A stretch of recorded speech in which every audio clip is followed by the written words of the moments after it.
This is college. Stress is inevitable, but learning how to deal with that stress is something that is crucial for your mental health. In a 2011 Anxiety and Depression Association article, they did a survey of all the students that withdrew from their classes, and of those students, 62% said they withdrew because of reasons of anxiety or depression-like symptoms. Today, I'm going to talk to you about the benefits of journaling to your mental health. This is relevant to you because we're all college students. There's a lot of stress in our lives, and being overwhelmed and not able to function properly is something that's going to affect both our academics and our personal lives, and knowing that there's such a simple solution as journaling is very important. I'm going to talk to you today about the problem of mental illness or of your mental health, about the causes, and how journaling is a solution. First, I'll explain the problem.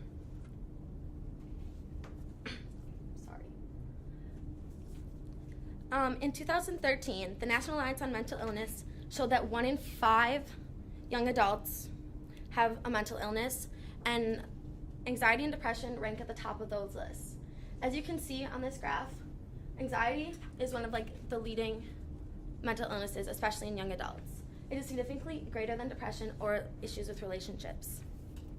Not only that, but the National Institute of Mental Health in 2012 showed that 30% of college students reported being too depressed to function. Being in a life where you feel too sad and depressed because you are stressed and overwhelmed to even function properly or live your life, when there's such an easy solution as journaling, is not something that you should have to deal with. Now that I've showed you what the problem is, let's look at some of the causes. There are several causes for these feelings of depression and anxiety. A 2012 article from the National Institute of Mental Health shows that there are 6 major causes. The first is worrying about finances. We're in college. It's rather expensive to go to school here, and not just at Drury, but other places as well. Worrying about finances and whether or not we're going to be able to afford what we need to do on a day-to-day basis is a major cause of anxiety. Also, increased workload. For many of us, work in high school was not what it is when you come to college. With the amount of work that we have to do here, people get overwhelmed very easily. There are also relationship conflicts. Sometimes we don't always agree with our friends or our significant other, and that can bring a lot of stress into our lives. Feelings of loneliness. Many of us are away from home. Some of us are from other countries, other states, or even just other cities, and sometimes you feel like you have no one to lean on. Missing friends and family, especially when you're so far away, and just excessive amounts of stress, whether it be warranted or unwarranted, those feelings can cause anxiety and can lead to depression. A 2012 health article also says that poor sleep habits are a major contributing factor to feelings of anxiety and depression. In college, many of us stay up late, having to do homework assignments, study for tests, just to make sure that we get everything accomplished that we need to do. And these poor sleep habits can lead to negative thought. When people are tired or don't know what they're going to do to make sure that they accomplish what they need to do, they tend to look at the negative sides instead of the positives in their lives. And with this, it can just lead to, it's a habit forming of just negative thought, and it can lead to a depressive state.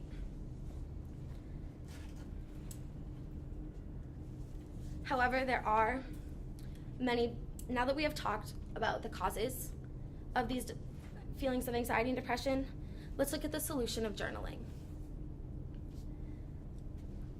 According to the Rochester Medical Center, journaling can help manage stress, reduce your anxiety, and help you cope with depression for 4 main reasons. The first reason is it helps you with prioritizing.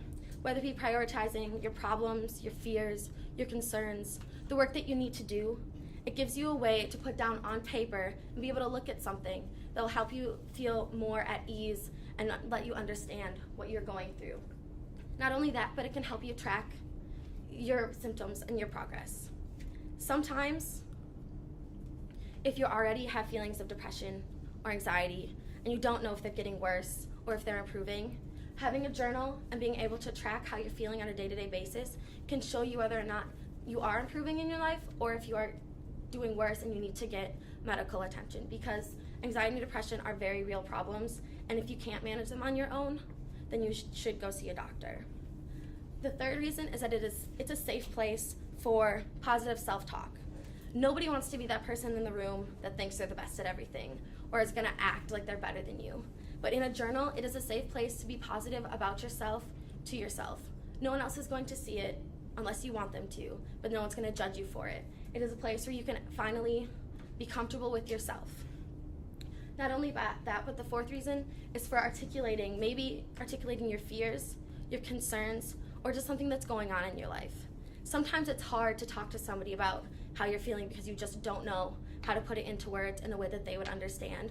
Putting it in a journal gives you a way to articulate those feelings in a place that is free of judgment. According to Psych Today, journaling is also a way of translating your thought and experiences into language, which is something that is much easier to grasp onto. Your thoughts and experiences are such abstract ideas that when you try to just consider them and just think about them, they become overwhelming and sometimes too much for you to understand. Whereas when you put them onto paper, it is something that you can look back on and you can learn from and look into. Not only that, but a Psych Central research article shows that with journaling, if you do it often, it can help to relieve stress. You can learn to solve problems more efficiently because you'll have a better understanding of your own mind and what you're going through, and it will have an overall health improvement because when you are less stressed, you can have better sleep habits, you can get things accomplished more easily and more effectively. So today I've talked to you about the problem of mental illness in young adults, specifically college students, some of its causes, and how journaling can be an effective solution. We all have 5 minutes in our day. Most of us can spend 5 minutes on our phone looking at Facebook or Twitter, just wasting time. I would consider taking those 5 minutes, and I would recommend journaling because you don't know how many benefits you can receive from journaling until you try it. Thank you.